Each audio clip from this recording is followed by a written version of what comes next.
ছাদ বাগানে উঠছি। আসলে বলি আপনাদেরকে, এটা আমার আখের গাছ। 3 ধরনের আখ আছে এখানে। আর আখের গাছ সম্পর্কে কথা বলবো, সবাই একটু শুনবেন। গুড়াটা দেখায় দেখেন, কিছুক্ষণ আগে বৃষ্টি হয়েছে, আর কয়দিন ধরে তো বৃষ্টি হচ্ছে, একটু করে বাতাসও হচ্ছে। আর এটা যেহেতু আমার বড় ড্রামে, দেখেন আমার আখের গাছ কিন্তু হেলে গেছে। আমি কিন্তু সাপোর্টও দিছি, সেটাও আপনাদেরকে দেখায় দেখেন। সাপোর্ট দিতে হয়, ও পাশেও দেখেন সাপোর্ট দেওয়া আছে। প্রত্যেকটা গাছে কিন্তু আমি ঠিকঠাক মতো সাপোর্ট দিয়ে বেঁধে বেঁধে রাখি। আখের গাছ যেহেতু লম্বা হয়।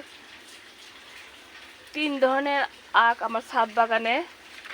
আর এর নিচে কিন্তু গুঁড়া এখন আমাকে মাটি দিতে হবে। মাটি না দিলে আখের গাছে যে দেখতেছেন আপু হাত দিয়ে সোজা করতেছি, হচ্ছে না। এখন হাজব্যান্ডকে আমার বলতে হবে যে এটা আসলে সাপোর্ট দিয়ে বেঁধে দিব। তাছাড়া গাছের গুঁড়া নড়ে গেলে অনেক সময় দেখা যাবে যে আমার আখগুলো কিন্তু শুকায়ে যাবে। অনেকে কিন্তু কুষারু বলে থাকেন, সেটাও বললাম, আমাদের এখানে কুষারু বলে। আর আখগুলো কিন্তু গাছের গোড়ায় মাটি না দিলে ক্ষতি হয়ে যাবে, সেটা আমি দিয়ে দিব। সবাই ভালো থাকেন।